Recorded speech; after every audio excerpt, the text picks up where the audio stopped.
Order! Order! You are an incorrigible delinquent at times.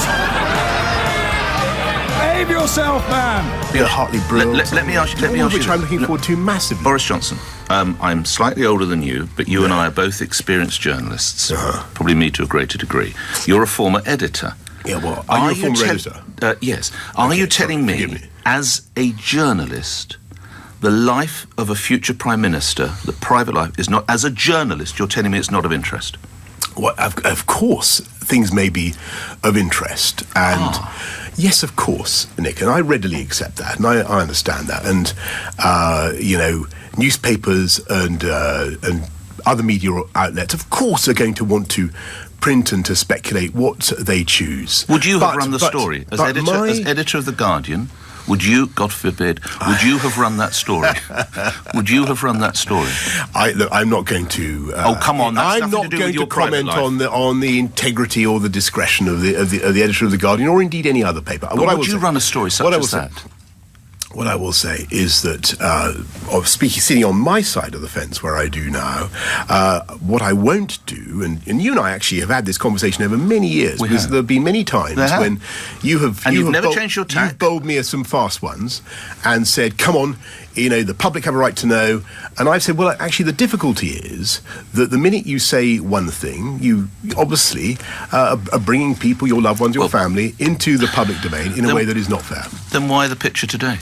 Newspapers will print whatever they're going to print. Well, where did it come from? What I want to do is Boris talk Johnson, about... where did the picture come from? The longer we spend... we'll come to that, don't worry. We've got 20 minutes to do this. Well, then we've got a couple... Where did the picture come from? The longer we spend, on things extraneous... Did you know of its publication? The longer we spend on things extraneous to what I want to do for Is it actually you, or is it Ed Sheeran?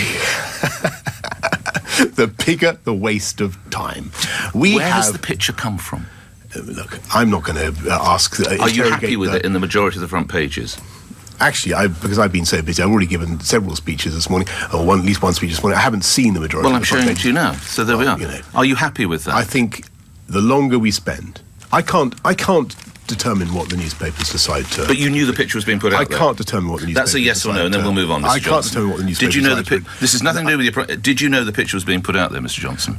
There are all sorts of pictures of me out on the internet which pop up from time to time. Did you know this picture was being put out? I am aware of all sorts of pictures of me out on the internet. It is entirely up to newspapers to decide what they want to print. But the longer we spend on this, I'm guaranteeing you 20 minutes. Let's get on. I'm guaranteeing that. Did you know this picture was out there? Of course, I knew that there was a picture like that in existence, and you knew it was put out yesterday. Whether it was the decision of it's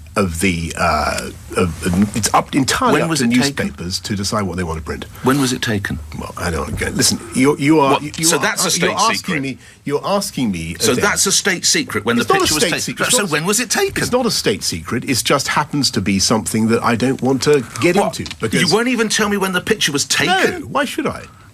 Because it's not recent, is it?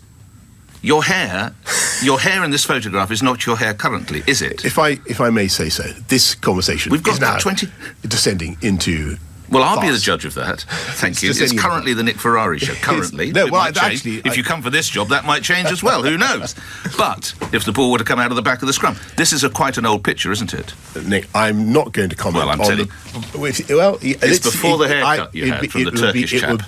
It would be... no, you're wrong about that, because I no longer have my hair... Unfortunately, I no longer have my hair cut by the Turkish chap. I have my hair cut by a very, very nice person called Kelly, or possibly tomorrow. When did you last have your hair cut? You have to ask Kelly or tomorrow. It was quite recently, actually. Anyway, what? 3 weeks, 6 weeks, 8 weeks? Well, this is beyond satire. This is beyond satire. We have a fantastic prospect before us. So this is at least 6 weeks old. This picture, mate, I'm not going to comment on the antiquity. Can we get to the provenance, please, Mr. I'm not going to comment on the antiquity or the provenance of some photo that newspapers decide to put on their front pages.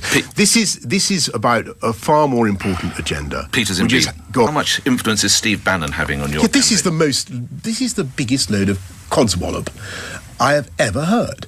He texts you regularly, he's giving you advice? Absolutely not. I complete codswallop. I met Mr. Bannon in the White House when he was Chief of Staff to the President, as you would expect, in the course of my duties as Foreign Secretary. He's texting you. He's giving you advice for your speeches. It is perfectly true that when the President came to this country last year, was it last year or the year before? Anyway, it was last year. Yes, and again this year. Steve Bannon texted me on a couple of occasions trying to fix a meeting. I texted back to say that meeting was not possible. Why? And that is, well, I can't remember. I was doing in a other glade things. again. I'm afraid I was otherwise occupied. But that is the sum total. And yet this is turned by people who wish to stop me from achieving what I want to achieve into some crazy kind of outright conspiracy involving me and Steve Bannon. Anybody who looks at my record, this is incredibly important, knows that I'm a progressive, modern conservative, that I believe passionately in improving the lot of everybody in society. I do not belong to... I ran London, as you will remember, Nick. I ran London from the big centre of politics, and we did some fantastic things for our city, and I want to do those things for our country. Thank you for your time, Boris Johnson, appearing here. Why are you running away from scrutiny?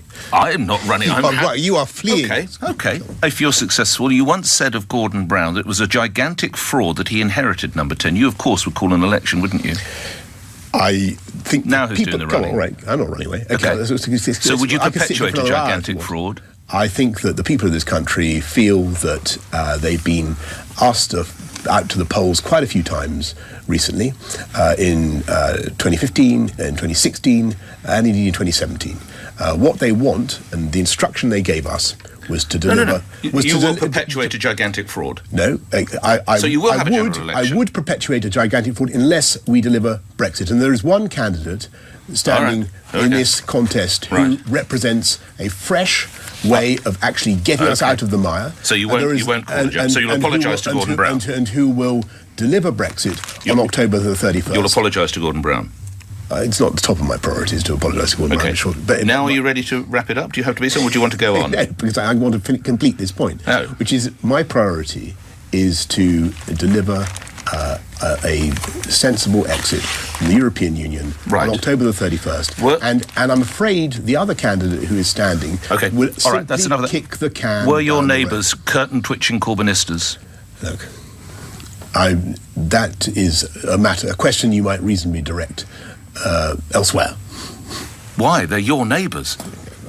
Still want to stay? I don't want to get into casual. Very generously afforded more time, so I can hang around. So were they curtain-twitching Corbynistas? I don't want to get into. Would you ever casual name calling? And would you ever record a fracas in a neighbour's house? There already has been casual name calling in this. No, would you ever record a fracas at a neighbour's house? I cannot imagine the circumstances in which I would do so. Frankly, what do you think of those who do? As I said, I think there's been a lot of name. Do you need to leave yet? It's all right. Great. Have you ever what I think people want to hear? What people want to hear? No. Have you ever taken? I'm so glad you know, and I'm very grateful to James O'Brien, whose time I've inherited. In fact, I'd have given him a slice of the dosh. Have you ever taken Class A drugs? I've given the answer to that question. Have you? No, I've never taken Class A drugs. No. Honestly, no. Not even tried? No, never even tried, unlike you. Okay, well, that's absolutely correct, because I as been extensively and I think documented ad nauseam, I have confessed on primetime BBC at the age of 19 to attempting to... But what do you mean by attempting? Just that. So you didn't actually, to use it, you didn't inhale it? I think that particular event or non-event of more than 30 years ago has been extensively documented. Okay. Still got time? Yes. Which was the water cannon or the garden bridge? Which was the greater mistake? The water cannon or the garden bridge? I think actually, when you look back at the what we did in London, it was a fantastic achievement of investment, not just in river crossings, but in not that cable car. You're not talking about the disastrous cable car. There were plenty of other river crossings that we've helped to support. And I'll tell you something. We must go. I'm proud deeply proud of massive investment in transport infrastructure that helped to lift the GDP of this city, but above all, of the poorest and neediest in society. Next on LBC. Well, we can cut into James O'Brien's time. Well, he's already given me 5 minutes. And it was by investment in transport infrastructure and in education and by fighting crime that we brought the city together. And what I would love Boris to do Johnson is bring the country together on LBC, as well. where James O'Brien appears. Mr. Johnson, thank you. After the news on LBC. If you are just tuning in, you missed Nick Ferrari interviewing Boris Johnson, the man currently, or he certainly was before that interview, most likely to be the next Prime Minister of the United Kingdom. And what a fascinating encounter it was. So much so that I very happily instructed Jugs, the engineer, to whisper in Nick's ear that he must take as much time out of my show as he reasonably can. And he did. I will, however, if you could let management know, be invoicing for the full amount of today's presenting duties. 10 minutes after 10, speaking of presenting duties, we will do what we always do on this programme and throw the floor immediately. All right, we don't usually do it immediately, but we will throw the floor to you. You know what I think already, don't you? You'd have to be made of butter to argue that that was anything other than the proverbial car crash, but I don't think anybody's needle moves anymore, and I still don't understand why, you know? The utter failure to explain... Well, I mean, if you've got a bloke who essentially rose to fame writing rubbish about Brussels in the Daily Telegraph, I absolutely failed to do anything of note while Mayor of London, anything positive of note, did a lot of negative things of note, and then, of course, humiliated himself and his country during a brief tenure as Foreign Secretary, and you're already on side, you already like him, then I don't know whether any of that would change your mind. I just don't. And similarly, you know, if like me, you realised some time ago that Boris Johnson is all the things that his former employers and former colleagues say that he is, you won't have heard or seen anything there that sort of introduces a little bit of sunlight into proceedings. I would like, with this slight sense of fear, that it could leave me staring at an utterly hollow switchboard. I'd love to hear from you if that changed your mind about anything. 0345 60 60 973. I heard most of it. Obviously, I'm sort of running up and down stairs and trying to put together my own programme while that is unfolding. The most significant bit, I think, is the very, very strong suggestion now, as absolutely nailed to the wall by Nick Ferrari, that the photograph which mysteriously appeared in newspapers yesterday in the hope of establishing some sort of rapprochement between Boris Johnson and the woman who shouted "Get off me" at him shortly before the police arrived at his flat at the end of last week, appears to have been staged. Not just staged, but faked, because, as Nick quite rightly pointed out, the most cursory examination of the man's hair, and let us remember that for many people in Britain, the only thing of note that they are aware of regarding Boris Johnson is his hair. The most cursory examination of Boris Johnson's hair would suggest that that photograph of them sitting in a woodland glade where someone had conveniently placed some patio furniture was taken long before this weekend's scandal unfolded. So what was the point of releasing that? I'll play you that bit again, actually, because I think it merits re-examination. Now, of course, if you are a fully paid-up member of the My Needle Never Moves Club, then you will be pretending not to care about character or to care about these things. You will be absolutely furious next time Diane Abbott is photographed drinking a mojito on a train, but the police being called to the home of a putative Prime Minister, absolutely outrageous. Curtain-twitching lefties, or whatever ludicrous phrase you've been fed by your lords and masters this morning. So call me if anything changed, OK? 0345 6060 973. But also, feel free today, because Nick's big enough and ugly enough to take it on the chin, although I suspect the critiques will be very positive. Mine is, for the record. Give me your analysis of that encounter. I'm much more interested in how you think Boris Johnson performed, obviously. 0345 6060 973. And if, like me, you stare unceasingly at the landscape of British politics at the moment and find yourself befuddled by that absence of movement of needles. You know what I mean by that, just this way in which we very, very rarely seem to change our minds about anything in the context of really important politics. In the context, actually, of politicians. Because that's the most interesting thing about what's going on at the moment with regard to Boris Johnson. The most interesting thing is, very simply, the fact that this is personality politics, and yet it is being cultivated by a man, or at least by the advisors to a man, who are desperate to avoid scrutiny of his personality. Isn't that fascinating? Well, I think it is. I mean, what is it about Boris Johnson that qualifies him for office? Answer: personality, character, charisma, call it what you will. Energy is the thing that I think he's offering up today. How are you going to get the European Commission to go back on 3 years of consistent insistence? Energy. That's not politics. That's aromatherapy. And yet that is what Boris Johnson offers to the nation. My suggestion, and as ever, every day, I hope I'm wrong, my suggestion is that nobody's mind has changed, despite the fact that I think we could probably all agree in a rational universe that Boris Johnson just got handed his proverbial backside in a gift-wrapped box. And there's also a rather embarrassing situation that I find myself in professionally, is that either Boris Johnson just lied to my colleague Nick Ferrari, or Nigel Farage has been lying to listeners or certainly readers of his articles, because he insists that Steve Bannon and Boris Johnson are in fairly regular contact with each other, whereas Boris Johnson just insisted to Nick Ferrari that he categorically isn't. Here's the quote from Farage. Steve likes to be at the centre of the action. He knows Boris. He speaks to Boris. Steve speaks to virtually everybody. Boris, of course, got to know Bannon when he was Foreign Secretary, when he was visiting Washington and going into the West Wing, and that's how those two got to know each other. Let's just remind ourselves what Steve Bannon has to say about all this. I've been talking to him all weekend about this speech. Did you talk to him on the phone? Went back and forth over text. It's just easier. I talked to him initially on the phone, but then it's just easier to go back and forth on text.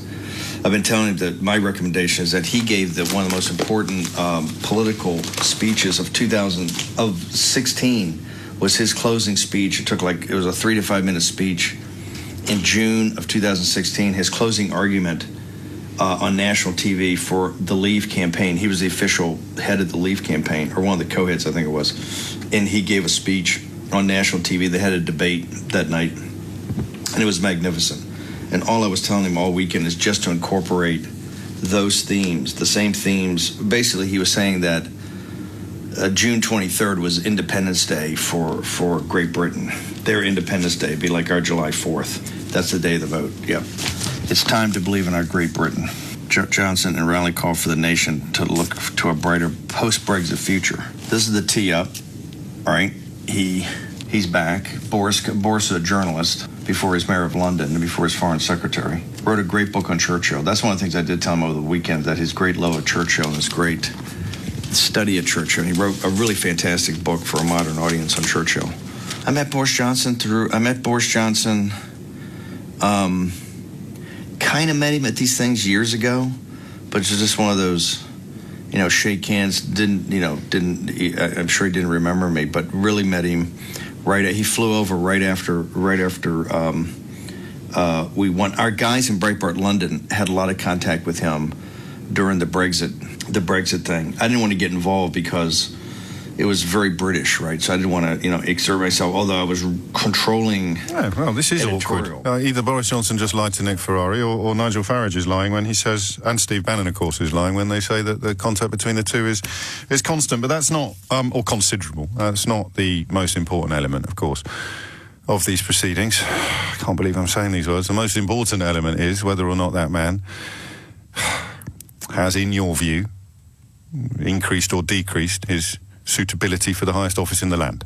Let's go to Liverpool. Andrew's there in Prescott. Andrew, what would you like to say? Hi, what an absolute car crash of an interview. Well, I have to already at this point have to say, would you have thought that whatever happened? I know the guy's always been a bit of a clown. He's not the most popular man in Liverpool, is he, after that Simon Heffer editorial about your sort of victim complex? The city's victim complex. I've actually been researching him a lot more lately, obviously, that I'm being a potential Prime Minister. Yes. And I've come across things such as that, which is just shocking, which he needs to apologise. But what got me about the interview is I know politicians dodge questions, but this thing about the arguments, I don't see it as such a big deal if he would just address it. People have, arguments, domestic arguments, but it's the way he's avoiding it. The way he seems to avoid any interview full stop. It's very, very odd. And to add to the oddness, if, as seemed to be established during that interview, this photograph of the rapprochement and reconciliation was actually taken long before the row. Oh, that was just a joke. So, but that's quite significant, because that would suggest that he's trying to pull the wool over the public's eyes again, although I think he sort of denied any knowledge or responsibility of how that private photograph found its way to the Mail Online website yesterday. He must think the public are a very naive and very stupid. Well, he clearly does think that, but you were warming to him prior to that interview, so you just described his view of you. Yeah, I've always warmed to the joking side of him, and always seen him as a bit of a character. Yes. You're not allowed to talk about his character, remember? As I say, recently I've learned a lot about him. And I was talking, I've got a 19-year-old son. I've always tried to encourage him to get an interest in politics. Yes. And we both agreed the other night that although we thought he's a pretty funny guy in the past, something's changed. I mean, I'm presuming neither you nor your son are Conservative Party members, so of course your view doesn't matter. No. In this it's quite dangerous now to think that this man could be. Well, I don't want to be too glib about it, but it seems to me that the choice is between a man who might accidentally set the country on fire in the case of Jeremy Hunt, or a man who would almost certainly do it on purpose in the case of Boris Johnson. But that's just me. 24 minutes after 10, Andrew, thank you. Looking for needles that have nudged. And of course, you are perfectly entitled to question the good faith of my callers. You'll understand why I very rarely do. Because I trust them and I know the processes by which they come on air and the good faith that they have to demonstrate. But you're perfectly entitled to believe that anyone ringing in to say that they now have a more negative view of Boris Johnson is exaggerating, because they already held him in the lowest regard before they made the call, just as you're perfectly entitled to believe that anyone ringing in to claim that their opinion of Boris Johnson has risen is talking out of their fundament. Jonathan's in Watford. Jonathan, what would you like to say? Hello, James. Hello. I'm somewhat conflicted. The needle's gone to empty in terms of Boris. It's gone from full all the way to empty, and that's really because of what happened at the weekend. Yes. The fact that he's pulled out of the television debate. The interview with Nick this morning was... He was never pulled into it, in his defence. So, I mean, he never agreed to do it and then withdrew his agreement, but he certainly isn't doing it. He seems to be scared of Jeremy Hunt, but, of course, his supporters claim he's equipped to steer the country through the most difficult period in generations. But he's scared of Jeremy Hunt. Also, confession, I voted Brexit. I wish now I hadn't. Okay. So I know that you aren't. But I'm conflicted only because my biggest fear is Jeremy Corbyn. I know that's not the exact point you're talking about just now, but whether or not Boris is going to be a great Prime Minister, of the two of them, I think he's the one that could potentially beat Jeremy Corbyn. So in an ideal world, I'd like him to come in. What about a different Labour? What about a different Labour leader? I think you speak for a lot of people when you describe that, and I think that's probably what will sway the membership as well, is this fear of Corbyn, whether it's justified or not. Would a different Labour leader change your position? Possibly. I mean, obviously, for my name, I'm a proud British Jew. Corbyn terrifies me. I knew you were called Jonathan. I'm not necessarily going to be able to extrapolate your religion or indeed your pride. I thought you had my surname, James. I apologise, and if I've given it and I shouldn't have, I'm sorry. No. If there were a different Labour leader, then I might take a different view. I voted for Tony Blair. Yes. Because I thought that he would bring something different, and to some extent he did. But to be honest, he was more to the centre. Jeremy Corbyn is so far to the left that it does. And again, the problem with the way I'm doing my job at the moment is I'm inviting callers to ring in with strong opinions about political figures, about whom I have strong opinions, but I then find myself having a sort of to defend them. He's certainly perceived as being very far to the left, and he certainly has done things in the past or subscribed to schools of thought in the past that are very far to the left. But in the great scheme of things, he's in a Scandinavian model, he'd be very close to the centre. He's a sort of Scandinavian-style social democrat. The problem I have, which you don't have to agree with necessarily, is that I don't trust him, and that is a lot more important than politics. But, of course, I now have to point out to you, Jonathan, that I don't trust Boris Johnson either, and nor do you, and yet such is your fear of Jeremy Corbyn that you are prepared to countenance him being Prime Minister. That's a bit odd. You know something, James? I agree, because hearing me say it out loud is a bit different to how I thought it would sound in my head. Yeah, welcome to my world. I would honestly, sadly, prefer that Jeremy Hunt beat Boris, because I don't trust him. To be honest, there are very few politicians I trust, but I think I would trust Jeremy Hunt more than I would trust Boris. I'm going to go out on a limb here, Jonathan, and I'm going to suggest you are not now, nor ever have been, a junior doctor. No, you're right. It's 28 minutes after 10. If you are now or ever have been a junior doctor and you'd like to address some of Jonathan's potential faith in Jeremy Hunt, you know what to do. The phone lines are open. Couple free now after those calls. 0345 6060 973 is the number that you need. See, I'm in a difficult position every day at the moment because I've spent most of my working life telling you my opinions about everything, and of course it is perfectly natural to presume that my previously held opinions will colour my reaction to anything new or current. I can swear until I'm blue in the face that they don't. I approach every day afresh, but I have views, and my views of Boris Johnson were confirmed during that interview with Nick Ferrari. So my needle hasn't moved at all. I'm interested in people whose needles have moved. 0345 6060 973. And I know that the surrogates and the supporters are claiming it doesn't matter or questioning the motives of the neighbours, but that photograph, that photograph that Nick went in on, I kid you not, 26 times. When was that picture taken? Because it wasn't, it turns out, sort of internet archaeology that we were indulging in over the last 24 hours. A lot of people pointed out to me that his hair appeared to have grown about 2 inches in 48 hours, which is why Nick went in on it, because it's a deception of the British public. If that picture was placed in the media to persuade voters that the row on the row to which the police were called the other night was just a storm in a teacup, and here is the evidence, it wouldn't be conclusive evidence, but it would be evidence for the defence, for the rapprochement, for the reconciliation. If it turned out that picture, A, had been taken several weeks previously, or even several days or hours previously, and B, that it had been cynically fed to the newspapers in the hope of inflating a bogus balloon, then it becomes really significant. If you're wondering why Nick asked 26 times, now that I've explained that to you, you might be wondering why he didn't ask 126 times. The short answer is he already nicked 5 minutes of my show. What did you make of Boris Johnson's interview? First, he's given in a public context, by which I mean callers could ring in and contribute. He's still running scared of Jeremy Hunt, but apparently he possesses the stones required to steer the country through the most difficult period in generations, and indeed to go back to very effective and efficient negotiators from the European Commission and somehow persuade them to undertake a very, very large, potentially a very, very large U-turn. But he's scared of Jeremy Hunt. So no secret what I think of the man. I'd love to know if your view has changed. It may have changed for the positive, although, frankly, I can't see how. I'm sure on Twitter there will be somebody. Here you go. Grenville Wilson says, Boris just had an absolute great interview with Nick Ferrari on LBC, answered all relevant questions and came across good. Now we got James O'Brien, who is twisting everything Boris said, attempting to discredit him. It ain't working, O'Brien. You're just making yourself look stupid.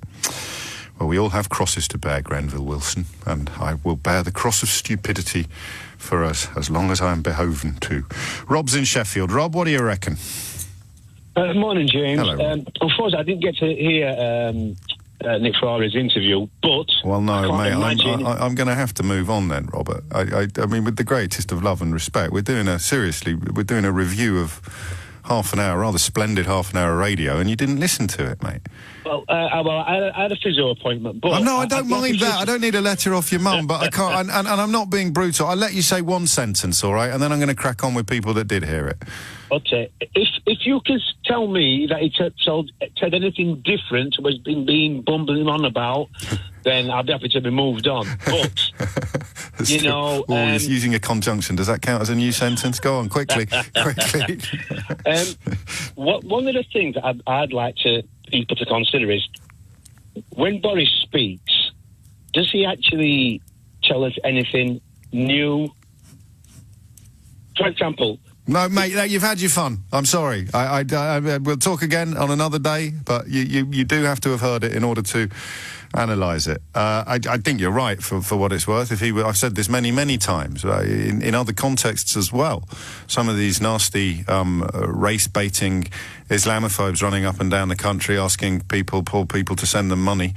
If they were wearing chalk-striped suits and they'd been to public school, they would not be persona non grata. It's disgusting, but not that they're persona non grata. It's disgusting that some of the really nasty individuals in this country who are kind of afforded red carpet treatment by every broadcaster in the land. If they wore Stone Island and shaved their heads, they'd be rightly thrown in the bin, but that is the class system of England. More so England, I think, than the other parts of the UK. Duncan's in Dorking. Oh, lovely alliteration. Duncan, did your needle nudge at all? Morning, James. Hello, I've got two things to say. The first is I always thought when I grow up I would marry you, but now I've decided to marry Nick Ferrari. This is appalling. I've been jilted. Yeah, I'm sorry about that. But he was absolutely fantastic. He was like a pit bull. And Ian Dale had a fairly good showing as well in Birmingham on Saturday. The sort of vision I had was of a pit bull trying to rip the throat out of a poodle. It was absolutely fantastic. Actually, Nick was more gentle than that. This is his great skill and talent, is that he manages... That's what I needed, Mike. That's why I'm now... yeah, all right. Let's not get carried away. Yeah. All right. We've registered that. My second point is it feels a bit like a coup d'état at the moment. I mean, what with this photoshopped or this photo from God knows when? Well, he clearly not answering that. All he had to say was it was taken on Sunday morning. He clearly, I would now 26 times. I would go so far as to say that photograph was taken before the police were called to his girlfriend's flat on Friday morning. Well, exactly, and I mean it is so contemptuous and so cynical what they're doing, trying to keep this guy away from the cameras. When he does get interviewed, he makes a total ass of himself. I mean, hang on a minute? Are you suggesting that Grenville Wilson may have got this wrong with his positive analysis of Boris Johnson's sparkling performance? No, Grenville's a mate of mine, and we share some similar views, but clearly not that one. No, he's not really. I've never met him. But... I was about to say, you mean he's a real person, not a bot? But I don't know. But that is the problem. I've had my view of Boris Johnson since about a year into his mayoralty, and I've seen nothing since to change it. But I don't know that even... And LBC has a big audience. There's well over 1 million people listen to Nick every week. But is it enough? And it will now be on all the broadcast media and all the news bulletins, quite rightly. But is it enough? Are people who've already swallowed so much Kool-Aid, largely Brexit-flavoured Kool-Aid, of course, are they going to be capable of recognising reality? Or are they just like our friend Greville, just going to double down and not trust the evidence of their own eyes and ears? This is why I think it's tantamount to a coup, because you've got 160,000 people who are already entrenched in their views of the decision makers. Yes. I mean, I woke and that's up, the coup d'état element of it all. Exactly. I mean, I woke up to Max Hastings' comments this morning about Boris, and he could not be any more damning. Max Hastings was Boris Johnson's editor at the Daily Telegraph, and he's written a piece, I think, for The Guardian, in which he makes it very, very... He still has a column in the Telegraph, so one has to presume he wasn't allowed to write it there, but he makes it very, very clear. Actually, I don't know if he does have a column in the Telegraph. Scratch that. He makes it very, very clear that he considers Boris Johnson to be wholly unfit for office and a complete charlatan. But, of course, Max Hastings has questions to answer, because... he's the one that gave Boris Johnson as a favour to the proprietor, I think. Boris Johnson got given a job on the Telegraph after he'd been fired from the Times for making up quotes from his own godfather, and Hastings was in charge. So I'm afraid there's culpability there in turning this man into what he became. It's a bit late, Max, would be my... Yeah, but he's doing his best to backtrack anyway. I mean... Yes. Not that it's going to change anyone's mind, James. I'm that is the thing. I'm sad, cynical. It would be lovely to hear from someone who really has changed their mind. But I do find myself saying this almost every day on almost every subject at the moment. It's a strange period to be alive in, let alone doing this for a living. Thank you, Duncan. 10:41 is the time, and that Max Hastings intervention, of course, it merits a little bit more explanation. Nobody thought Boris Johnson was going to be Prime Minister when they were all chuckling at how much traction and reaction they got from his missives, his filings, his bulletins from Brussels. There's a phrase I saw, I can't remember exactly where, but it was in the analysis of Max Hastings bearing responsibility for Boris Johnson, while now turning around and saying, don't let him anywhere near Downing Street. He's utterly unreliable and utterly untrustworthy. The idea was that it elicited so much joy among the editor's social circle and the proprietor's social circle at the Daily Telegraph. Conrad Black, who of course was jailed subsequently and then pardoned by Donald Trump. You think I'm exaggerating when I explain how it's all linked. But the bottom line there is, the phrase I saw was, he was only supposed to blow the bloody doors off. That famous line from The Italian Job. It wasn't supposed to... It is The Italian Job, isn't it? Yeah, it wasn't supposed to actually end up Prime Minister, or we weren't actually supposed to leave the European Union. We just wanted to sell a bunch of papers off the back of the reaction that his bulletins for Brussels were getting. 10:42. Did your needle nudge? Mike's in Harwich. Mike, what would you like to say? Yes, hello, James. Yeah, first time I called you, I always talk to Nick, but You're very welcome. On this occasion, you asked about the needle. Yes. And I was I'm one of the 160,000 Conservative members that will get a vote. I joined specifically for this occasion. However, I expected 2 other people to be nominated. Did you? And I was hoping for Steve Baker. I am a Brexiteer. I don't mind admitting it. There's no reason why you should, but you can't use that word on this show, because it makes you sound all romantic. I'm so used to talking to Nick. Instead of daft. Carry on. Yeah, my needle has nudged. I was very disappointed in the 2. Unfortunately, both, I believe, are going to have to kick the can down the road. Steve Baker didn't even run. No, I know, but I joined last August, so I expected this. Did you? To happen. Oh, yes. She had to go. There's no question. No, I don't mean that. I mean, on what possible planet did you think Steve Baker would have a fair crack of the whip? Well, no, then again, as you said yourself, you did vote Brexit. Yeah, carry on. Yeah.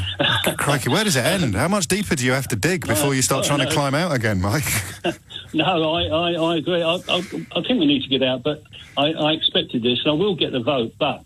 Who the hell do I vote for? Yeah. I didn't want either of these 2. Hunt is Amber Rudd and Theresa May in disguise.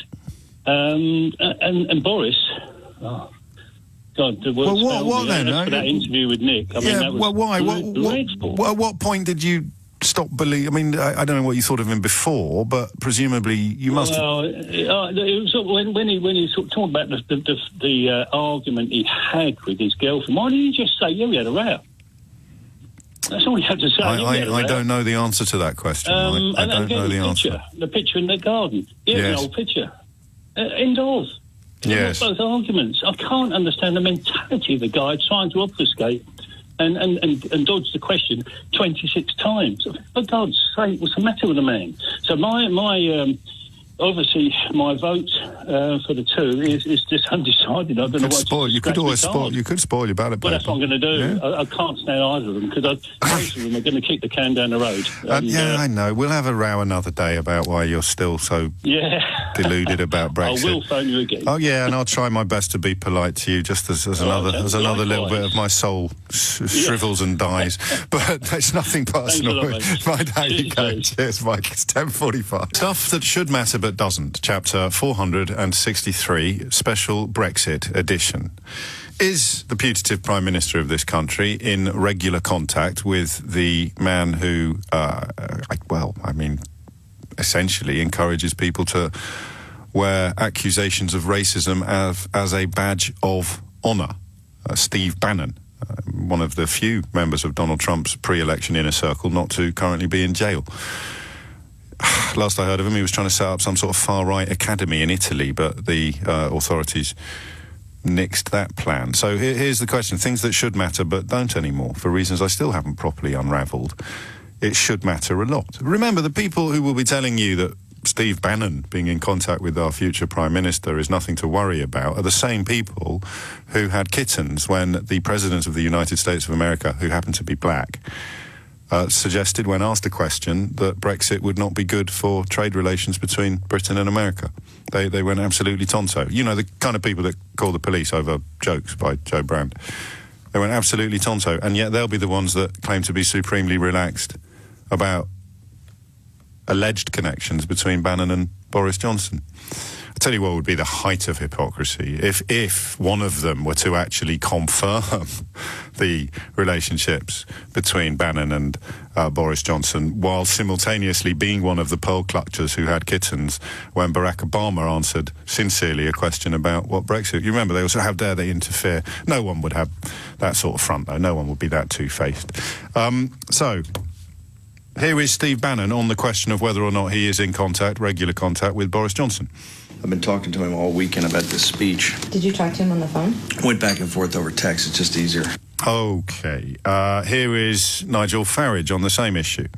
He knows Boris. He speaks to Boris. Oh, that's odd. Presumably, it's a very short clip. Can we get the bit where he said it's outrageous that an unelected foreign spin doctor should be seeking to interfere in British politics? Can we? Sorry, I know I've asked a lot of you today, Ava. Can we? Because that's not fair on Nige. Can we get the bit where he went, it's absolutely outrageous that an unelected foreign spin doctor has sought to interfere in British politics and remains in regular contact with the man most likely to be our next Prime Minister? Because if I know Nige, they practically call the police on that. And here is Boris Johnson on the same issue when asked about it by Nick Ferrari. How much influence is Steve Bannon having on your This is the biggest load of codswallop I have ever heard. He texts you regularly, he's giving you advice? Absolutely not. Complete codswallop. So who's lying, Bannon and Farage or Johnson? Alex is in Odense in Denmark. I won't ask you to answer that last question. It's impossible to unravel, Alex, but tell me what you made of Mr. Johnson's appearance on LBC this morning. I must admit, I feel slightly relieved. Oh. I fear Boris like the plague. I'm an expat living in Denmark, so he has, Yes. not the person I'd like to see in charge of our country at the moment. No. However, I was expecting the full Peter Ustinov, hail fellow, well met tribute act that we usually get, and he seemed slightly dead behind the eyes. I think he... Deflated was the word I used. Deflated, Yes. sorry, that was maybe a bit strong. But I reread the Gimson biography of him. Yes. And I think the only thing that matches Boris's ambition is his desperation to be liked, or at least his character he's created. Gimson makes this point, is that he doesn't have the ability to be... Like Thatcher was comfortable being disliked. I think she even said, if nobody dislikes you, you must be doing something wrong. Johnson weirdly seems to crave adulation and approval from all quarters, not just his constituency. Exactly, and this would also explain the unwillingness to explain whatever happened at the weekend. In case people think ill of him. And to compare him, if we go back to the Bannon and the Trumpian aspect of it, the difference is if Boris only takes his base, I don't think Boris will be comfortable travelling the working class communities of the north of England. No. That's where I'm from, and it's certainly not. I don't think Boris will be comfortable enough to just embrace his base the way that Trump has. No, so two very different electoral systems, but if he'd come out bouncing and ebullient, then the hollowness of his words would have been harder to establish. I mean, that's his modus operandi historically. It's not what he says, it's how he says it that people tend to respond to. His energy. Yes. And I'm not sure he'll make it to the end of this process. I may be trying to convince myself. No, I will owe Theo Usherwood and he'll, Mr. Kipling's fondant fancy if he doesn't make it to the end of this process, because Theo he doesn't predict that that's going to happen, but he keeps suggesting it's a much more serious possibility than I have previously allowed. I'm with Theo. I'm with Theo. Maybe just to make myself feel better. I'm with Theo. So are we going to summon the Usherwood? Are we summoning the Usherwood? Thank you, Alex. Should we summon the Usherwood? We haven't had Theo's... No, we may... All right, I'll hold off on that for now. We'll wait and see what he's up to. 10:54 is the time. Deflated is the word, perhaps. Tom's in Stockport. Tom, what would you like to say? Yeah, I'd just like to say, I think my opinion on Boris has improved, actually, listening to his past two interviews with Nick and with Laura yesterday. Through the Leave campaign, I've found him to be full of bluster and noise. Yeah. And it's good to see, finally, a Brexiteer stepping up and taking responsibility to tell us what they'd actually do to get us out and what the country would actually be like. Well, what did he say in that context? Yes. What did he say in what we would actually do and what we would? So he talked about his plans on interim trade arrangements, about the granting of rights to EU citizens based in the UK. The interim trade arrangements have been what he said has been dismissed by everybody qualified. I mean, the most fundamental element of it is it's a deal.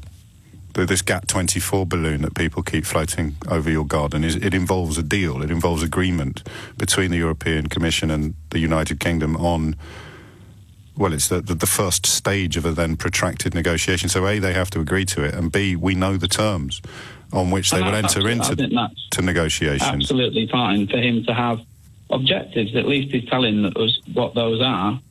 And I think... But no, that's a bit like saying, I have the objective, I'm going to fly to the moon later by flapping my arms. At least you're telling us what your objective is, but it doesn't make it possible. No, I think look, we've got to...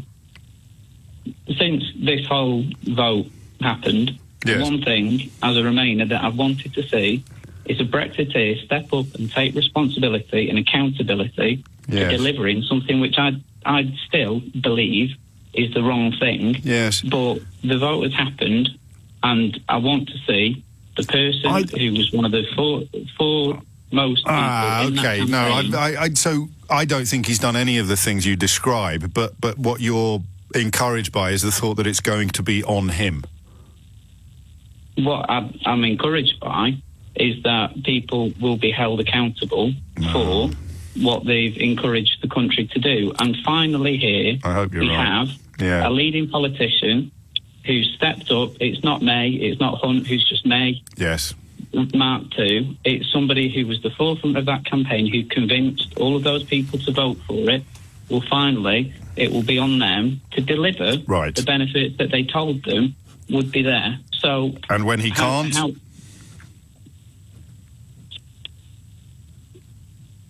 Hello?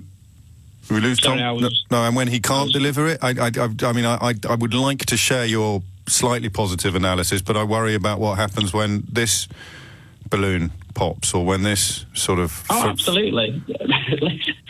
Because I'm encouraged by the fact that finally we've got somebody who's going to step up and be held accountable. Yes. Doesn't believe that I still think Brexit will leave this country worse off. However, somebody who's got the conviction and the belief that it could work is better to take us forward than somebody who's fundamentally disagrees with it. That's quite a nuanced analysis. I agree with parts of it, and I violently disagree with other parts of it. I think, I'm not here to defend Theresa May, but she did her best, and her best wasn't good enough. What we're being asked to believe now is that Boris Johnson's best will be good enough, and as Tom points out, at least he is a leaver, so they can't accuse him of... Except, of course, Tom, when I remind you they've already started accusing Michael Gove of being some sort of traitor to the Brexit cause, despite the fact that he was co-convener of the Vote Leave campaign.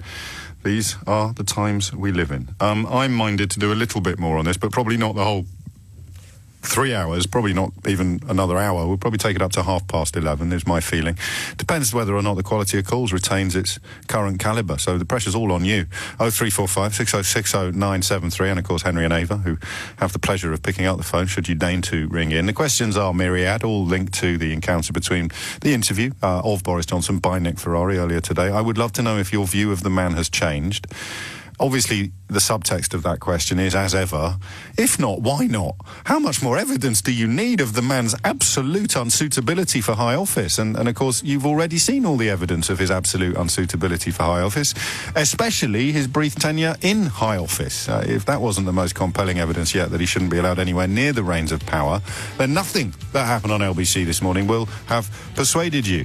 And that notion of conning the public again, refusing severally to answer questions about why the police were called to his flat. You know, if you'd even sat here 6 months ago and talked about a potential Prime Minister just weeks away from Downing Street, refusing to explain why the police were called to his flat during an incident of suspected domestic violence possibly isn't fair. But that's where we are, where the questions are mounting up. Who's lying about Steve Bannon's relationship with Boris Johnson? Boris Johnson or Steve Bannon? One of them is. Oh, and Nigel Farage has backed up Steve Bannon. Have we found that bit yet? Because we found a clip of Farage talking about how Bannon and Johnson are in constant touch, but I haven't yet found the bit in the same speech where he must have railed violently against the notion of an unelected foreign spin doctor seeking to interfere at such a high level of British politics, in secret as well, because Nigel got his knickers in a right old twist when Barack Obama did it in public, in front of the whole world. If Steve Bannon has been doing it in secret, then, oh crikey, the poor fella's going to have an absolute meltdown.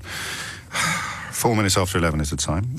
Other questions that have popped up in front of us. The importance of this photograph. Let me tell you, once again, why 26 times Boris Johnson was asked when the photograph that appeared in newspapers this morning and online yesterday, when it was taken. It is pretty clear. There's a chap on Twitter called Will Black who tweets as Will Black Writer, if you want to have a look. His was the analysis I saw yesterday.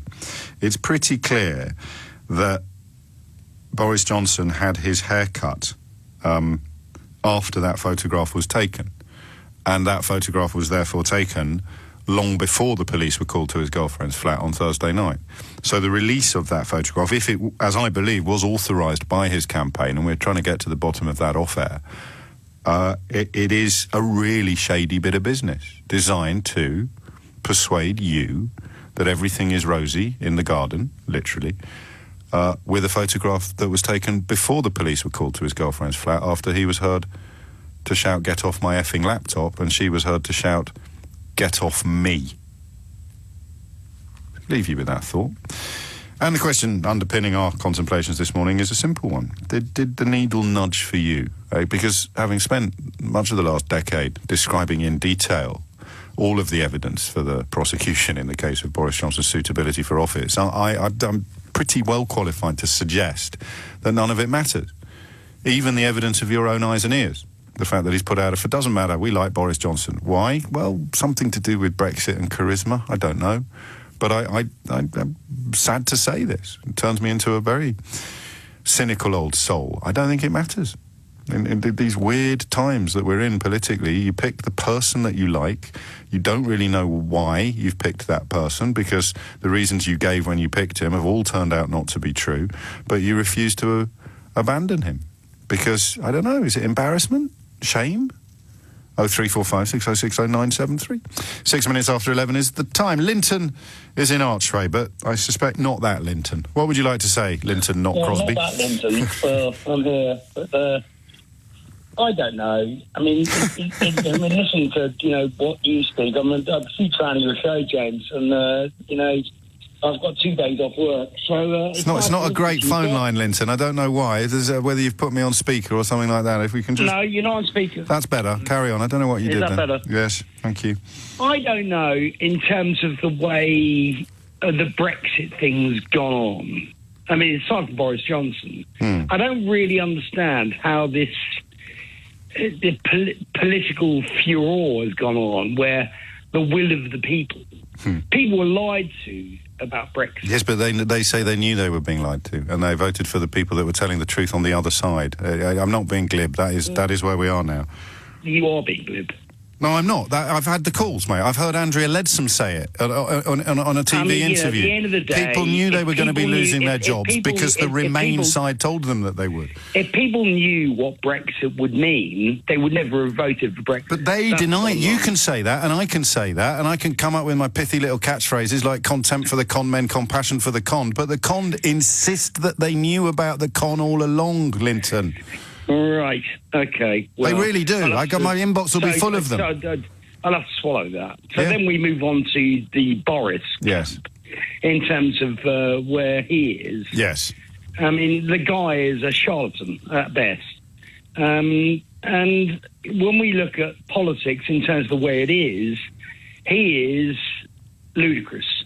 That's the bottom line. He always has been, though, which is why... he always has been. Yeah, so your needle hasn't moved. People... No, that's not it. at all. You're in the trenches. And at the end of the day, if you look on the other side of the pond, you've got Trump in America. Ludicrous. Utterly ludicrous. I can tell that I can tell you don't get to listen every day. You mentioned you've had a couple of days off. You're sounding like you're running through my greatest hits at the moment, Linton. Well, I tell you what, to be honest, I have listened to you for a long time because I'm at work and I didn't get the chance. So I'm sure you probably covered all this in all your bases. So I've written a blinking book, mate. At the end of the day, it's like politically, you're looking at it and you're saying, what the hell's going on? Yes, here. Yes. What's going on? Because that's usually my 10 o'clock introduction at the moment. How you own your show. But what the hell is going on? What the hell is going on? What is going on? What's going on? It's just obscene. It's just ridiculous. It's obscene. And I think most knowledgeable people... Oh, how dare you. Don't be so condescending and sneering. Well, Typical public schoolboy Ramona. Or intelligent people yes. would actually back up the fact that what is going on politically at the moment is absurd. It's just absurd. Boris Johnson, Prime Minister, absurd. Yes, but you've got to remember, you've got this new Brexit party, which is garnering a lot of support from people who don't think things have got absurd enough. I mean, it's just, at the end of the day, it's just, what are you going to do? You're going to speak to people who are, Tory backing, like my dad. And my dad is, he reads the Daily Mail and the Express. Daily Mail is not... the Daily Mail's not on side for Johnson. Sorry. No, I hear you. Did we dump that? I think we might have, just because Linton used a word that his father uses to describe people of colour, and it's not something I'm comfortable broadcasting under Ofcom's taste and decency regulations. But that's fine, Linton, because you were telling the truth, and people can work out what the word was.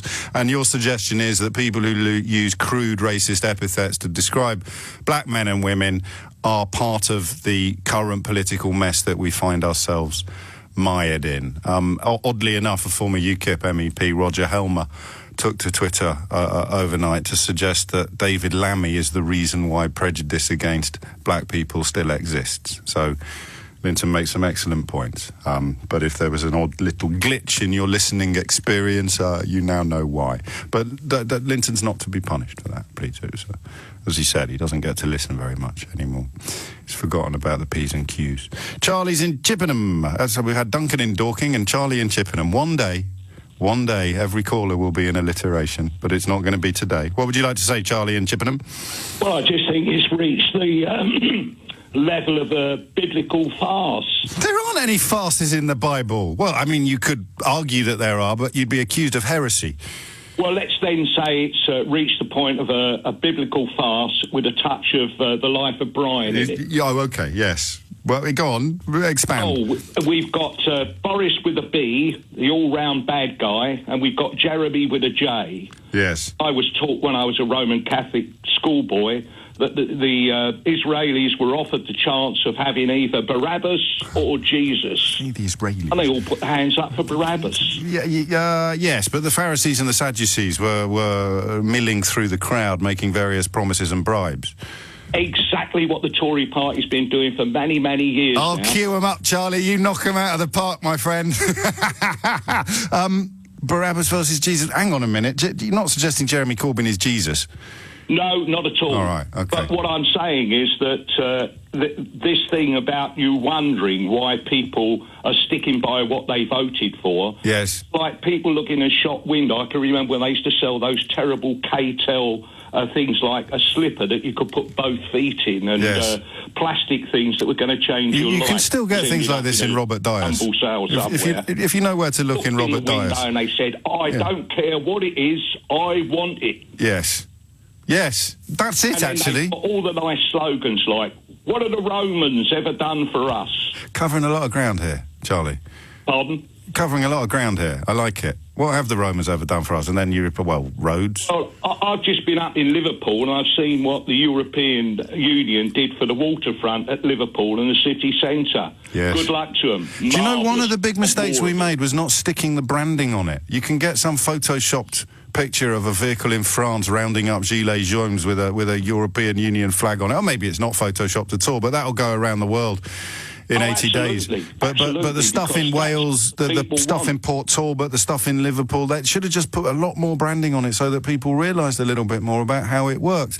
And now if you're reaching for that ludicrous argument that, well, it's our money, they're just giving it back to us, the whole point about union is priority. So what the European Union does with its development fund is allocate it according to need, not according to where is building a new hospital likely to swing us a new seat in the next general election. So if you're from Sunderland or Port Talbot or Liverpool and you are hoping that even if there were to be some form of financial dividend from leaving the European Union, there isn't, but of course these people keep telling you there is.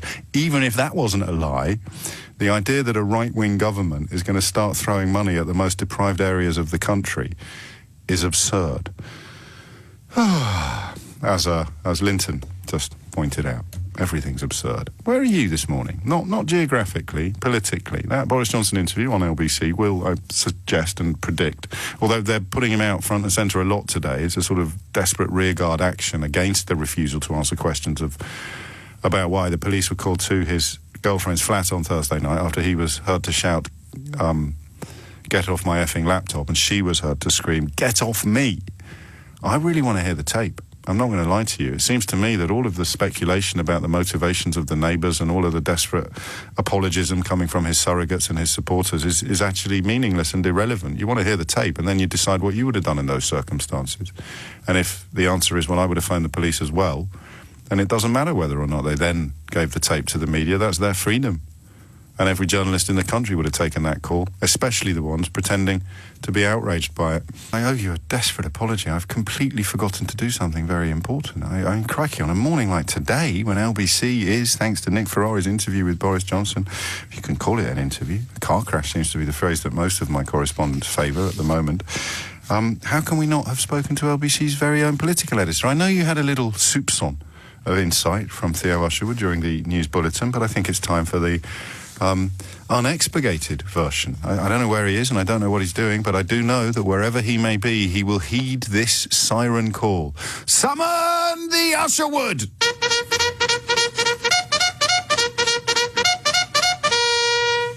Theo will be with us imminently, otherwise I need to get a new horn. Back to your thoughts on Boris Johnson in general and that encounter with Nick Ferrari, the first proper, robust questioning he's faced since the police were called to his girlfriend's flat on Thursday night. But more pertinently, the 26 times he was asked about that photograph that has found its way, shall we say, into the newspapers, clearly intended as evidence of some sort of reconciliation and rapprochement. But clearly, absolutely clearly, the more I look at it, the clearer this is. Clearly a photograph that was taken before the contretemps, which we're being asked to believe the photograph is evidence of a recovery from. I think that sentence could have been a little neater. We'll go to John in Plumstead first and then Anthony. John, what would you like to say? Yes, there might be my... Well, we're going to have to do something about that phone line, John. It sounds like you've fallen down a well. If you have fallen down a well while you were waiting to talk to me, my commiserations, and we'll send a rope. Sharpish. In the meantime, Anthony's in Northampton. Anthony, what made you pick up the phone? Nick Ferrari's interview. I'm staggered by it. Go on. I struggle to believe that I was influenced by Boris so much, really. Well, partly influenced by Boris to vote. Yes. But leave, really. Gosh. I can't believe that interview. I thought it was awful. I'm almost wanting a grown-up to be interviewed. I'm well, I mean, on a personal level, I'm in quite an odd position because, for me, the interview was just stone-cold evidence of what I've known for a very, very long time. And this is a slightly uncomfortable subtext here. You clearly don't listen to my programme very often because none of that should have taken you by surprise. The truth is, I listen to your programme occasionally at work. Mostly to find out what the enemy's thinking. Disagree with you. Absolutely fine, but you're not going to disagree with me today. And I'm going to point out, I'm going to say in terms, I'm going to say, I told you so. What were you expecting to happen? The man hasn't given a straight answer to a straight question since prep school. The absolute truth is, after that interview, I'm lost for words. And yes. Is this your debut on LBC as well? It is, mate. Yes. I got to salute you for making your debut on LBC when you're lost for words. That is pure class. Well, yeah. I think I'm just looking for some. I don't know. I think I'm counselling. Yeah, pretty much. Fair enough. That's part of the job description. I can't believe that I've been influenced by him. Can I ask when did the scales fall from your ears then during that sort of 35-minute encounter? At what point did you find yourself feeling what you're now very, very articulately, despite being lost for words, what you're describing now? Almost straight away, really. I think he just wouldn't answer a question. This is, for someone who's done so little in talking to people in the build-up to becoming Prime Minister, I can't believe he didn't have anything to say. He just I'm staggered by it. I'm absolutely staggered by it. I listened to Nick. Well, I listened to Nick, yes, and looked forward to the interview. And now I don't know what to say, really. Well, I'm giggling only I'm laughing with you. You do know that. I'm not laughing at you. Because I can feel a sense of political despair in your voice and in your words. There's a sense here of having put everything on black and they've just spun the wheel and it's red. Yep, that is actually a very fair way of describing it. It really is. Changed your view on Brexit? Yeah. Because he's the shepherd. He's the shepherd that herded you through that gate, Anthony. By your own analysis. I think truthfully, it makes me question how much I've been caught up in the two tribes thing. You know, the whole. Of course. I think the nastiness and the abusiveness in the way that we've probably discussed Brexit. I think people dig their heels in and I think probably I'm guilty of that. And that's human nature. It really is. And of course, although while there is abusiveness and nastiness, absolutely there is, and I'm sure I've been guilty of it myself, it's very important to remember that your lot keep telling you that I think you're stupid, that I think you're racist, that we all think you're dumb and you're this and you're that. It's not true. We don't. As you've just established, you were conned. Compassion for the conned. Contempt for the conmen. And thank you for the call, because to choose that as your very first contribution to LBC is, well, I think that's really honourable, actually. That's not a word I use very often. 24 minutes after 11 is the time. Excellent. The Duncan in Dorking principle holds true for my next caller because Charles is in Chelsea. Charles, what would you like to say? Hi there, James. Thanks for taking my call. You're very welcome. I didn't catch all of Boris Johnson's interview, but I just was catching a bit of your show and, where did it leave you on things? And I think maybe where things are, as much as it's so illogical and doesn't make any sense, I think Boris is a maverick, and I think people are, well, I say people are voting for more feel, and I'm not sure with the state of affairs in such a mess. A maverick literally maverick is a sort of independent-minded person or an unorthodox person. It also means a sort of outsider, a non-conformist. He's an old Etonian, PPE. Did he do PPE or classics? Either way. Eton, Oxford, Times, Telegraph, Tory party. I mean, if that's maverick, mate, I'd hate to think what you described the establishment as.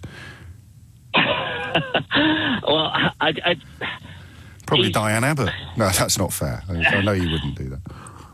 No, but I mean, I'm not saying he's right. No, but he's perceived as a maverick. He's perceived as a little bit racy, a little bit ish, a little bit as they used to say on the Fast Show.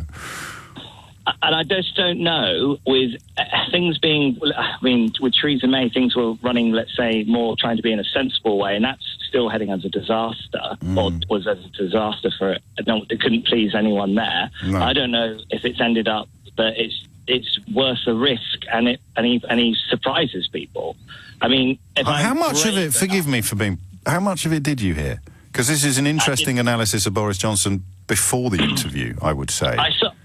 I didn't hear that bit. I just heard he didn't answer some of the callers' questions. What he was trying to, I thought, try to pull on was Britain can be great again, and we should look at this more positively, which is a feel. Obviously, it works for feel, and people.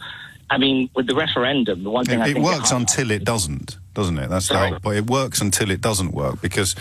Like the earlier caller said, it's about believing, it's about this, it's about the other, but of course it isn't. I mean, it doesn't matter what you believe. Things are either true or not true. There is only truth and untruth. And Boris Johnson believes in untruth. It will never make it truth. GAT24 being the best example. Well, as much as you're very knowledgeable and bring out great information, I just don't think people are moving in, or enough people are moving into that. I think people they just want to hear reassuring words in that maverick tone, and if they're basically I think you're probably right. I mean, you're asking how come Johnson is doing this. I'll be brave to say, to go back over history, I think like Margaret Thatcher was not even close to being put in. It was all a bit of a shambles in the Conservative Party. Miscalculation by Ted Heath, reluctance by the front runners to take. Am I also right to think that Churchill, even before he got in, they put him in a sinking ship because they thought it was a doomed scenario, and they thought, oh, he'll take the bait. I don't know about that, but the Thatcher analysis I recognise. I think Churchill essentially was proved right about the dangers of appeasement, and therefore they turned to him in the country's hour of need. But you make a valid point about the absurdity, historically speaking, of treating these elections, these events, as if they were scientific experiments that would obey the laws of nature. They're not. They obey the laws of human nature. And Charles reminds us that human nature can be a very fickle thing. 28 minutes after 11 is the time. I shall take advisement during the break. Feel free to contribute on whether or not we continue with this analysis of Boris Johnson in general. How many phone-ins have we done? How many? I mean, genuinely, how many have we done? Over the years, not just today and this week. I mean, right back from when he started running for mayor. How many phone-ins have we done, which have essentially involved me sitting here and saying, why can't you see that the emperor is naked? And lots of people ringing me up saying, no, he's not. He's wearing lovely robes. That's why the call earlier was so powerful, wasn't it? Was it from Northampton? That was Anthony in Northampton. That's why I come to work every day. Not just because Anthony's ended up on the same side of this particular issue as I have almost always been on. I wasn't on that side in 2008. I think it's very important to own your errors or own your history. And that's what happens when you really, really turn off the feelings and focus on the facts. It all falls apart. And yet we're still, I would say, more likely at the moment to leave with no deal at all at the end of October than we are to stay in. I don't think there's any prospect of an alternative deal, but for the 7 millionth time this year, in fact, for the 70 millionth time since June of 2016, I really hope I'm wrong. And I was a little worried that my horn was malfunctioning then. A few people have pointed out that we summoned the usherwood about 15 minutes ago. He's only just waltzed into the studio. Busy morning for you, LBC's esteemed political editor. Very busy morning, and it's all about Boris Johnson's trip or non-trip to the hairdresser to have his locks cut. His haircut this morning, you would have noticed if you watched the interview online, short. It's tidied up to make him look more statesmanlike. Nevertheless, the photograph that was released yesterday of Mr. Johnson and his girlfriend Carrie Simons, of them sitting in a Sussex field looking into each other's eyes, was with Boris Johnson. So where did you get Sussex from? That's what. Did they say it was Sussex? Yeah, that's what we understood it was taken. Oh, okay. Because West Country Bagpiper has been in touch, and he thinks it looks like the Highlands. He also points out there's no buttercups in the long grass, which you would expect to see in this season. He thinks it was taken earlier this year in the spring, and the background looks like Scotland. But it doesn't really matter. The point is it wasn't taken after the events of Thursday night. The important thing is whether it was taken after, and the Boris Johnson's hair a lot longer in the photograph. So Boris Johnson was asked about it this morning. Of course, I knew that there was a picture like that in existence, and you knew it was put out yesterday. Whether it was the decision of the it's up entirely up to newspapers to decide what they want to print. When was it taken? Well, I don't listen. So that's a state secret. You're asking me. So that's a state secret when the picture was taken. So when was it taken? It's not a state secret. It just happens to be something that I don't want to get into. Because you won't even tell me when the picture was taken. No, why should I? Because it's not recent, is it? Your hair in this photograph is not your hair currently, is it? If I may say so, this conversation is now descending into. Well, I'll be the judge of that. That's when Nick really nailed it, because every other interview he's done, he says, well, I'm sure your listeners don't want to hear about, I'm sure the people here today don't want to hear about this, I'm sure that this isn't the question that they want to hear answered, and this is one of the many things I've learned from Nick. It's our show, mate. You'll answer the questions we ask you. But it's really important why he asked the question, because has Boris Johnson patched things up following that row in the early hours of Friday? And the implication of that photograph, which was released yesterday, was that over the weekend they'd mended their relationship, they'd rekindled their romance, and therefore they were back on track. And if not, why not? If it hasn't been a rapprochement, a reconciliation, then maybe things were rather more serious than the surrogates and the apologists touring the studios at the moment are allowing. So the questions in numbers are staggering, actually. 5 times Nick asked, where did the picture come from, or something similar. 7 times he asked Boris whether he knew that the picture was being put out there, and then 14 times he asked when it was taken. Now, the interesting Where did I get 26 from? That's total. That's all added together. Oh, well done. So, but the question about whether he knew that the picture was being put out there, from what I understand, it wasn't given to Mail Online directly by the Boris Johnson campaign. Is this inside information, Theo? Yes. Gosh, everyone pay attention. This is why we summoned the Usherwood. It was given by a middleman who knows both the Fleet Street picture desks and somebody who also knows Boris Johnson very well. Are you talking about the man in the middle? The man in the middle, the middleman. And that's because he wanted to be... Are you suggesting he could make some change? No, not necessarily. It would be he didn't take the photograph, I understand, the man in the middle. He just simply passed the photograph on. Curiouser and curiouser. Where is Carrie Simons, is the question, am I right? We don't know. But that's the question. That is the question. And why isn't there an opportunity or hasn't there been an opportunity where Carrie Simons has been pictured with Boris Johnson? What happens next? You know my theory. Oh, it's not a theory, really. It's an evidence-based conclusion, as always. But I don't think this will change anything for the people that he needs to get over the line in the leadership debate. But I did point out that I could owe you a fondant fancy because you've been wanging on about the possibility of, to use your phrase, Boris blowing up before it reaches the final vote. So Jeremy Hunt, it reminds me of that scene in Withnell and I, when they encounter the farmer and they say, "Hello, are you the farmer? We've come on holiday by accident." I think soon you and me, we could enact that and we can say, "Hello, are you the electorate? We've elected Jeremy Hunt Prime Minister by accident." I also did a bit more fact-checking on Boris Johnson and his claims about the Garden Bridge. Yes. This is what he told Nick.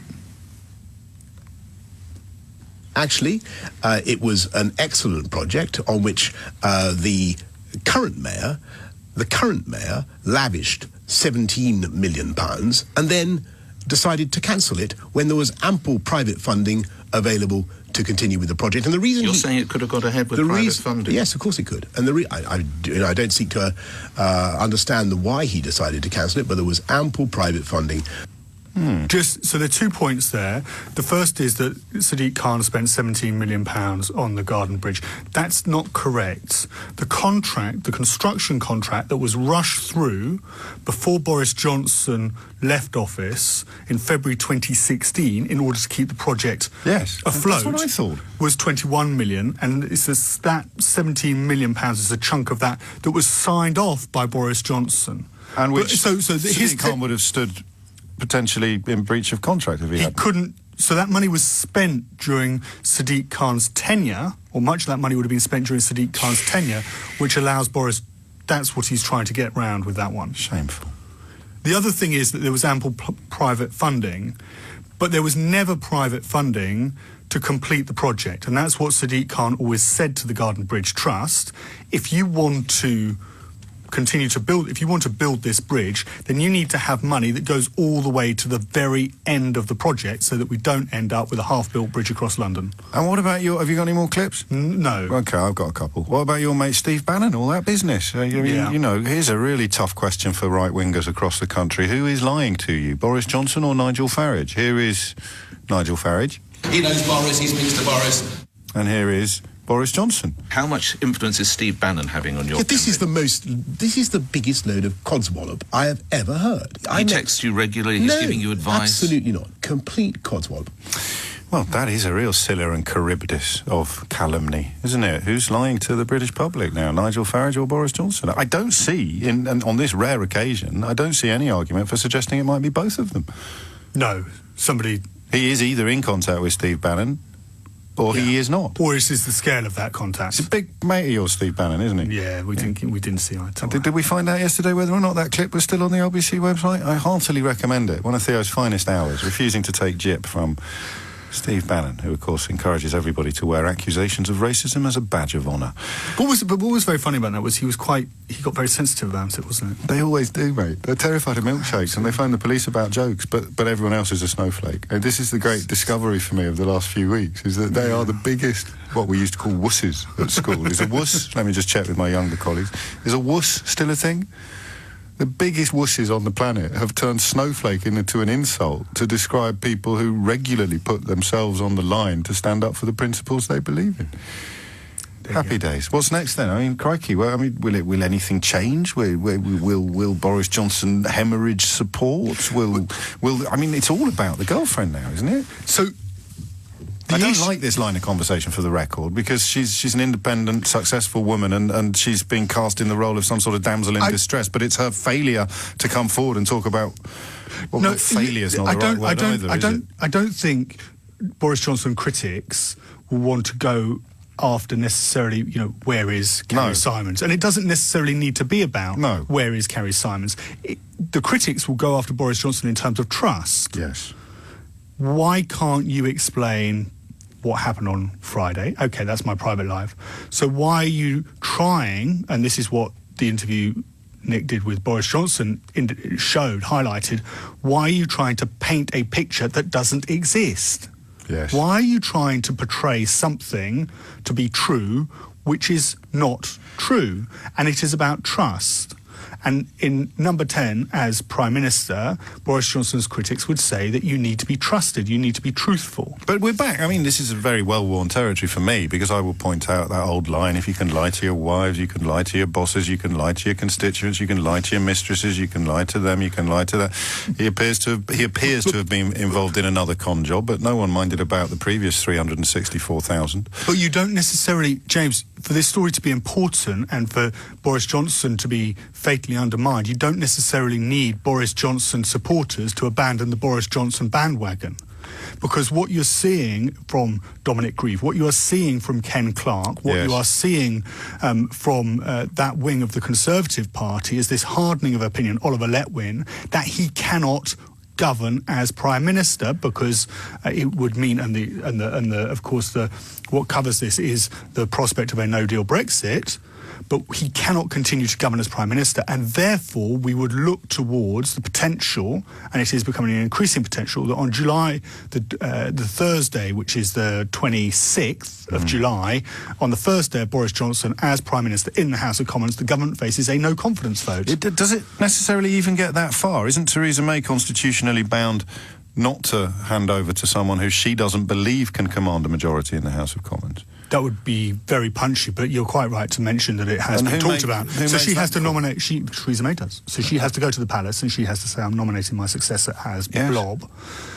And does she at that point go to the Queen and say, well, when I look at the makeup of the arithmetic of the House of Commons, when I look at the individual that the Conservative membership have elected, and let's say in this case it's Boris Johnson, I cannot say with hand on heart that Boris Johnson can command a majority of the House of Commons, and therefore I cannot recommend him to be the next Prime Minister. And what does the Queen do then?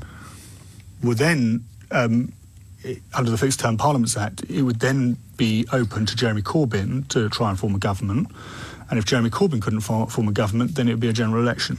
Or the Queen could say, well, let Harry do it. It's time he did something to justify the 2.4 million quid that we've just spent on his new house. 10 more minutes of this, and then actually on a similar theme, because it's a suggestion that crops up a lot, not just from me. I've obviously made it many, many times, but the research into private education today suggests a sort of stranglehold upon the upper echelons of British society is still held, arguably more tightly than ever before, by the relatively tiny minority of people whose parents or who were in a position to pay for their education privately. Of course, everybody's education is paid for. But private education seems to deliver something to its recipients that delivers astonishing rewards in life. I'm very, very closely associated and interested in these stories, as you know, because I'm quite a rare creature in the context of private education. I can't believe how lucky I was to go to public school. An awful lot of people who went to public school think that they scored a home run despite having been born on third base. They're the people I'm most intrigued by. If Jacob Rees-Mogg had gone to Grange Hill, where do you think he would be in life today? Well, I hope not. No, I wouldn't wish that on him, but it's highly unlikely that he would be heading up backbench committees and possibly even eyeing a job in the cabinet. Bearing in mind it's about 7 to 9% of the population that went privately. If Jacob Rees-Mogg had gone to a school like yours, what would have happened? Nothing personal against Jacob Rees-Mogg. Just observing the blessings that are bestowed upon those of us who attend these schools. And the 10 professions with the highest independent school attendance are senior judges, permanent secretaries, lords, diplomats, junior ministers, the armed forces, and be officers, public body chairs, newspaper columnists, news media, guilty, and cricket. Cricket? Yeah, because you don't play cricket at state schools much. You used to do it in Wales more. I don't know whether that's still true. Certainly rugby union is increasingly a private school preserve unless you're in Wales. 11:51 anyway, I digress. We'll talk a little more. So 9 more minutes on this, and then we'll look at the school thing.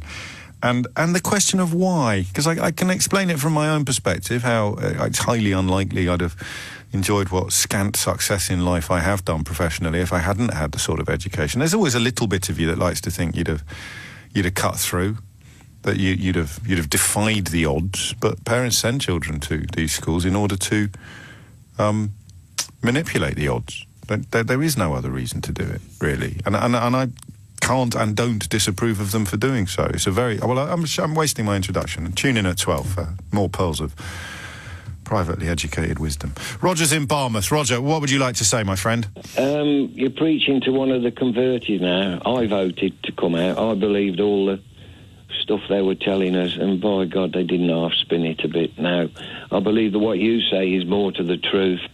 And another saying, all the lunatics aren't still in the lunatic asylum, with the sound of it. What changed for you? What made your pendulum swing or your needle nudge? Well, Boris.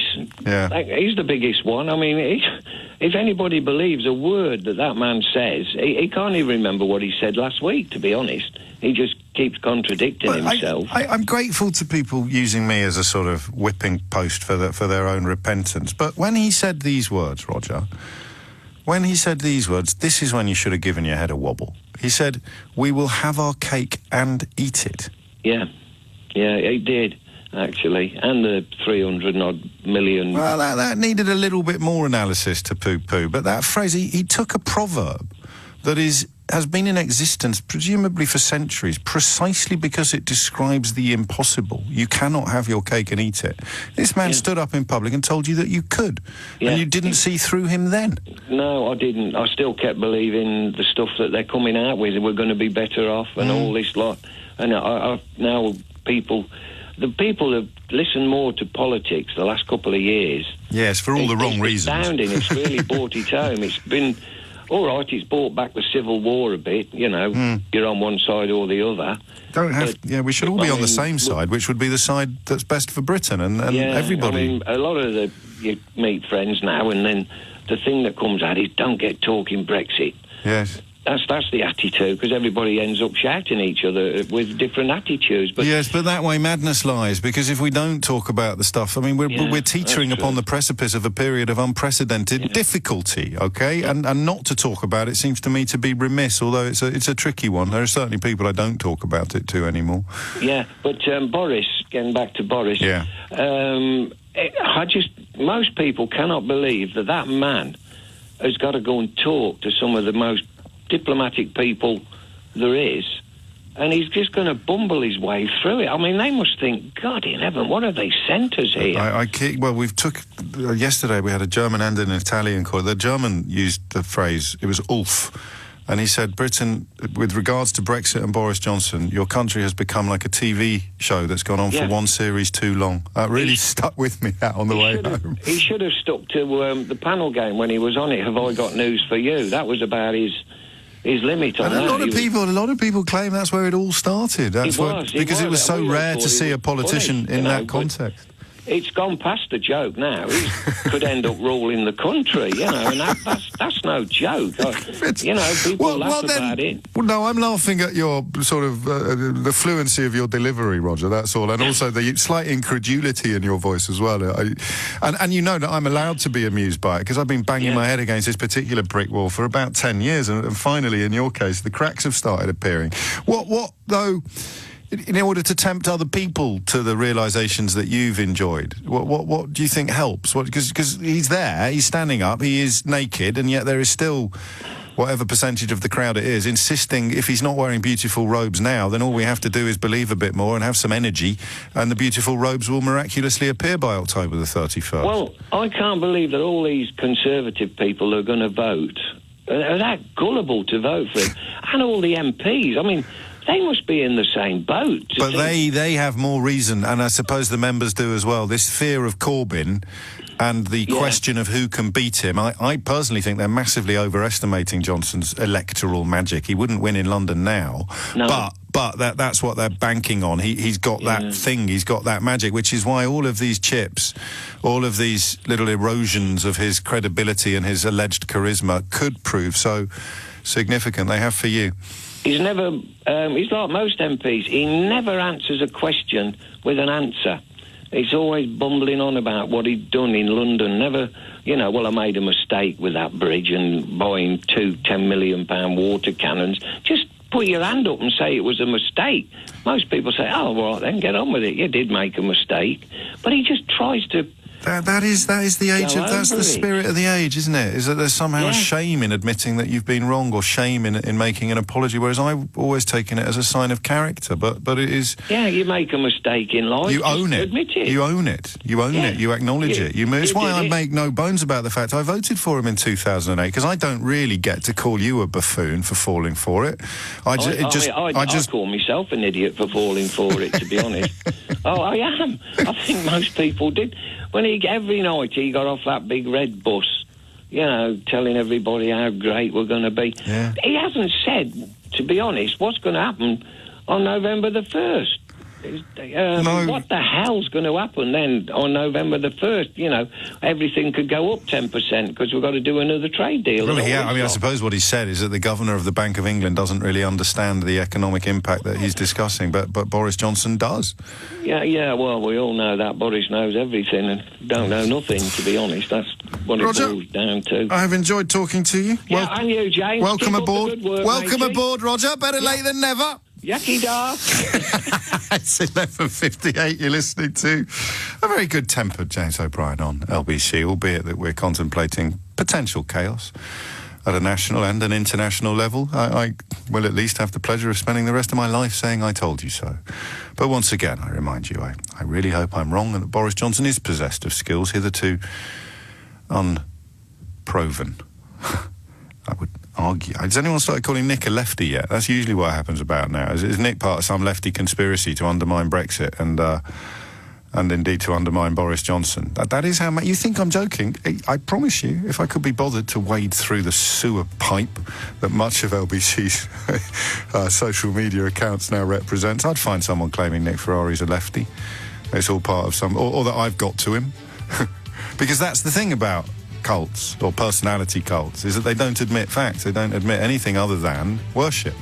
And for some reason, people worship Boris Johnson. They also, of course, there's a big personality cult that's grown up around Nigel Farage as well. And again, it's one that people will eventually, or history will certainly, find almost incomprehensible. But if you're here with me in our ringside seats, it's all too easy to understand, because we speak to the cultists every single day.